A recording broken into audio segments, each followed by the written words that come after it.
প্ৰায় নিশ্চিত হৈছে অসম সাহিত্য সভাৰ পৰৱৰ্তী সভাপতি ডক্টৰ বসন্ত কুমাৰ গোস্বামী।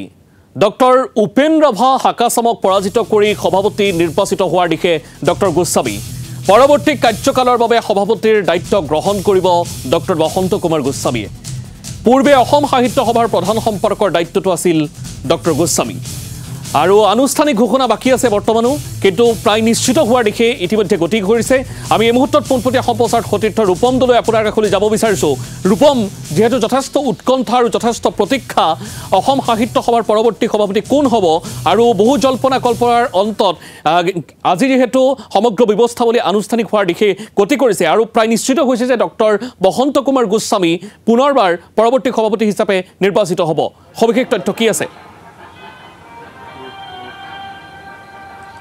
নিশ্চয়কৈ সমীৰণ চাওক, কিছু সময় পাছতে আনুষ্ঠানিক ঘোষণা হ'ব, কিন্তু আনুষ্ঠানিক ঘোষণা হোৱাৰ পূৰ্বে আমি এটা কথা প্ৰতিদিন টাইমত দৰ্শকসকলক জনাইছোঁ যে বসন্ত কুমাৰ গোস্বামীয়ে এইখিনি মুহূৰ্তত লাভ কৰিছে ৩৮৪টা ভোট আৰু ডক্টৰ উপেন ৰাভা হাকাচামে লাভ কৰিছে ৩১৭টা ভোট। অৰ্থাৎ বসন্ত কুমাৰ গোস্বামীৰ জয় নিশ্চিত, কাৰণ এইখিনি মুহূৰ্তত মাত্ৰ 17টা ভোট গণনা কৰিবলৈ বাকী আছে। কিন্তু সেই 17টা ভোট কোনে পায় তাৰে সেয়া পিছত গম পোৱা যাব। কিন্তু এইখিনি মুহূৰ্তত এটা কথা ক'ব লাগিব যে ডক্টৰ বসন্ত কুমাৰ গোস্বামী ডাঙৰীয়া জয়ী হৈছে আৰু ডক্টৰ বসন্ত কুমাৰ গোস্বামী ডাঙৰীয়াই পৰৱৰ্তী অসম সাহিত্য সভাৰ আসনখন তেওঁ অলংকৃত কৰিব। মই পোনপটীয়াকৈ জানিবলৈ চেষ্টা কৰিম, আপুনি ভিতৰৰ পৰা ওলাই আহিছে, কোনে কিমান ভোট পাইছে শেহতীয়া খবৰ? ইতিমধ্যে আপোনালোকে গম পাইছে যে ডক্টৰ বসন্ত কুমাৰ গোস্বামীয়ে ৩৮৪টা ভোট পাইছে আৰু ডক্টৰ উপেন ৰাভা হাকাচামে ৩০৯টা ভোট পাইছে আৰু খুব কম সংখ্যক ভোট আছে, ২৭টামান ভোট আছে।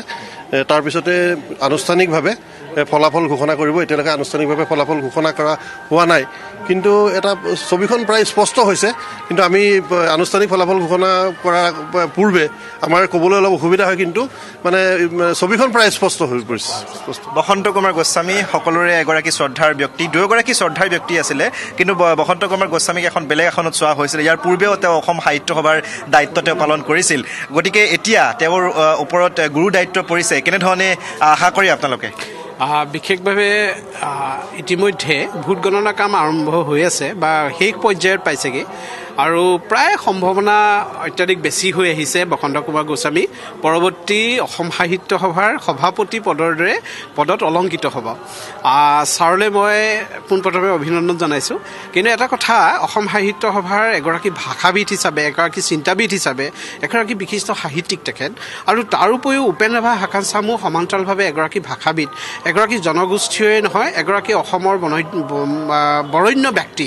গতিকে দুয়োগৰাকী বৰেণ্য ব্যক্তি আছিল আমাৰ, কিন্তু আমি এই প্ৰতিদ্বন্দ্বিতাত আমি দুয়োগৰাকীকে অভিনন্দন জনাইছোঁ। দুয়োগৰাকী জিকিছে বুলি ক'ব পাৰি, কিন্তু সমান্তৰালভাৱে বয়সৰ অনুযায়ী ছাৰ যিহেতু ৮০ ঊৰ্ধ পাৰ কৰিছে বসন্ত কুমাৰ গোস্বামী ছাৰে, আৰু আশা কৰিম বসন্ত কুমাৰ গোস্বামী অসম সাহিত্যৰ বা প্ৰধান সম্পাদকৰ দৰে পদত অধিষ্ঠিত হৈ সেই সময়ত কৰ্মৰাজিসমূহ কৰি গৈছিলে, আৰু এতিয়া আশা কৰিম যে অসমীয়া ভাষাৰ সাহিত্য কেনেকৈ উদ্বুদ্ধ কৰে, কেনেকৈ নতুন প্ৰজন্মক উৎসাহিত কৰে, বা নতুন প্ৰজন্মৰ মানুহৰ মাজত যিটো ইংৰাজী ভাষাৰ বা বাংলা ভাষাৰ যিটো চৰ্চা, তাৰ পৰা আমি অসমীয়া ভাষালৈ কেনেধৰণে টানি আনিব পাৰোঁ তাৰ কথা কৰিব লাগিব। অসমীয়া ভাষা মই এটা কথা জানিবলৈ বিচাৰিম যে ইয়াৰ পূৰ্বে অসম সাহিত্য সভাত বিভিন্ন বিতৰ্ক হয়, পৰমানন্দ ৰাজবংশীৰ পৰা আৰম্ভ কৰি এতিয়ালৈকে বিভিন্ন বিতৰ্ক আছে।